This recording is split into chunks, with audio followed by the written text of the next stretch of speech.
لا یکلف اللہ نفسا الا وسعها لها ما کسبت وعلیہ ما اکتسبت ربنا لا تؤاخذنا ان نسینا واخطانا ربنا ولا تحمل علینا اصرا کما حملته علی الذین من قبلنا ربنا ولا تحملنا ما لا طاقة لنا به واعف عنا واغفر لنا وارحمنا انت مولانا فانصرنا على القوم الكافرین۔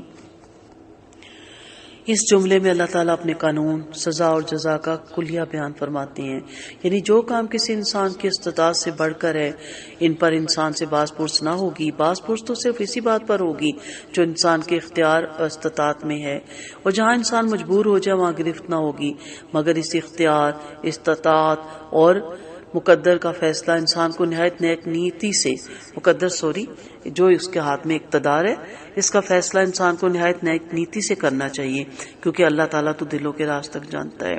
اس جملے میں اللہ تعالیٰ نے اپنے قانون، جزا اور سزا کا دوسرا کلیہ بیان فرمایا، جو یہ ہے کہ انسان کو وہی ملے گا جو اس نے خود کمایا، اور وہ ضرور اسے ملے گا، اور جو کوئی برا کام کیا ہو تو اس کی سزا بھی اسے ملے گی اور ضرور ملے گی۔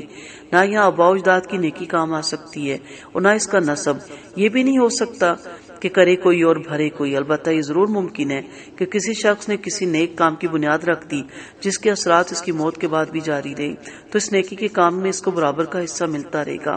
اسی طرح اگر کسی شخص نے کسی برے کام کی بنیاد رکھی اور اس کی موت کے بعد بھی اس کے اثرات جاری رہے، تو وہ بھی اس برائی کے گناہ میں برابر حصہ دار ہوگا، اور یہ اصول قرآن کریم اور بہت سی احادیث صحیحہ سے ثابت ہے۔ بہرحال یہ ممکن نہیں کہ جس بھلائی یا برائی میں انسان کی نیت اور صحیح عمل کو کچھ داخل نہ ہو، اس کی جزا اور سزا اس میں سے کچھ حصہ اس سے مل سکے۔ خطا اور نسیان کی معافی کا اعلان ہے۔ اللہ تعالیٰ نے دعا کا یہ جملہ خود ہی مسلمانوں کو سکھا کر نہ صرف اس کے سابقہ جو پریشانیاں اس کو ختم کر دیا، بلکہ مزید تسلی اور تشکی کا سامان بھی مہیا فرما دیا۔ اس کی پریشانی یہ تھی کہ دل میں پیدا ہونے والے خیالات جو ہمارے اپنے اختیار میں نہیں ہوتے، اس پر پکڑ نہ ہو جائے، اور اس کی آیت کی روح سے ظاہری اعمال جو بھول چوک سے صادر ہوئے ان سے بھی معافی کی درخواست سکھائے گی۔ اور جب یہ دعا قبول کرنے والا یہ دعا سکھا رہا ہو تو اس کی قبولیت میں کیا شک ہو سکتا ہے؟ چنانچہ آپ صلی اللہ علیہ وسلم نے فرمایا کہ میری امت سے خطا اور نسیان کو معاف کر دیا جائے گا۔ سابقہ شریعتوں کے احکام، یہاں بوجھ سے مراد سخت قسم کے شرعی احکام ہے، جیسے بچڑے کی پرستش کرنے والوں کی توبہ صرف قتل سے قابل قبول ہوئی۔ یہودیوں میں صرف قصاص تھا، دیت یا معافی کی صورت نہ تھی۔ اس پر زکوٰۃ چوتھا حصہ تھا، اور کپڑے پر اگر پیشاب لگ جاتا تو اسے کاٹ دینا پڑتا۔ نیز غنیمت کے اموال ان پر حرام تھے۔ اس طرح کی بہت سی چیزیں آپ کو کتابوں میں ملتی ہیں۔ اللہ تعالیٰ نے ایسے سخت احکام میں آسانی کر دی۔ یہ آیات اس دور میں نازل ہوئی جب کافروں سے شدید معاذ آئی تھی، اور بہت سے نازک موقع پر آپ صلی اللہ علیہ وسلم نے ایسی دعا مانگی۔ بالخصوص غزوہ بدر اور غزوہ خندق کے موقع پر آپ صلی اللہ علیہ وسلم جو دعائیں فرمائی، ان کا ذکر کثرت سے صحیح حدیثہ میں مذکور ہے۔ اس سورت کی آخری دو آیات کی فضیلت بہت زیادہ ہے۔ اس دعا کے اختتام پر بعض صحابہ آمین کہنا ان کا ثابت ہے، اور ایک روایت میں کہ آپ صلی اللہ علیہ وسلم نے ان آیتوں کے بعد آمین کہنے کی ترغیب دی۔ نیز آپ صلی اللہ علیہ وسلم نے فرمایا کہ جو شخص رات کو سوتے وقت سورۃ بقرہ کی آخری دو آیتیں پڑھ لے تو وہ اس کو کفایت کرتی ہیں۔ بخاری کی روایت ہے، یعنی اللہ تعالیٰ کی طرف سے نصرت اور استعانت اس کے شامل حال رہتی ہے۔ ایک حدیث سے ہمیں پتہ چلتا ہے کہ آپ صلی اللہ علیہ وسلم بیٹھے ہوئے تھے جہاں حضرت جبرائیل علیہ السلام بھی تھے کہ اچانک ایک دہشت ناک بہت بڑے دھماکی آواز کے ساتھ آسمان کا وہ دروازہ کھلا جو آج تک کبھی نہیں کھلا تھا۔ اس سے ایک فرشتہ اترا، اس نے آپ صلی اللہ علیہ وسلم سے کہا، آپ کو خوشخبری ہو، آپ کو دو نور دیے جاتے ہیں جو آپ سے پہلے کسی نبی کو نہیں دیے گئے۔ سورۃ فاتحہ اور سورۃ بقرہ کی آخری آیت، ان کے ایک ایک حرف پر آپ کو نور دیا جاتا ہے۔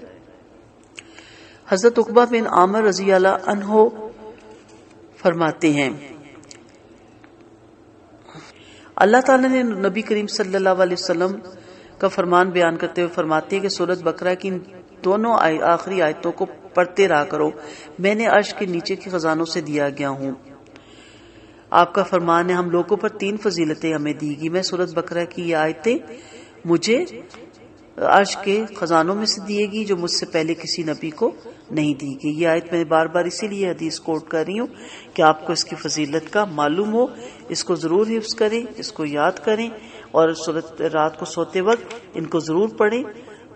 ہر طرح کے اثرات سے بھی انسان محفوظ رہتا ہے، نظر بد سے بھی محفوظ رہتا ہے، اور جادو کے اثرات سے بھی انسان محفوظ رہتا ہے.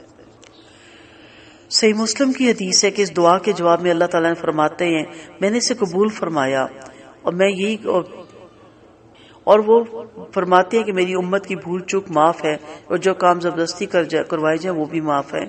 اللہ ہم پر مشکل اور سخت اعمال کی مشقت نہ ڈالے جیسے اگلے دین والوں پر سخت مشقت ڈالی گی. جو آپ صلی اللہ علیہ وسلم کو اللہ نے رحمت اور نبی بنا کر بھیجا، رحمت والا نبی بنا کر بھیجا، اللہ تعالیٰ ہمیں آسانیاں دے اور ہمیں آسان دین پہ چلنے کی توفیق دے. حدیث میں آتا ہے کہ میں یکسوئی والا اور آسان دین دے کر بھیجا گیا ہوں. اللہ تعالیٰ کا بہت احسان امت محمدیہ صلی اللہ علیہ وسلم پر، بڑی مہربانی کہ اس نے طاقت کے مطابق ہی آسان شریعت مقرر فرمائی. یہ اللہ کا شکر. پھر اللہ کا یہ احسان کہ وہ بندوں کی دعائیں مانگنے کی ہدایت بھی کرتا ہے اور انہیں قبولیت کا وعدہ بھی کرتا ہے، اور دعاؤں کے الفاظ میں یہ بھی بتاتا ہے کہ اس طرح دعا مانگو کہ اے میرے رب ہماری بھول اور غلطی کو معاف فرما.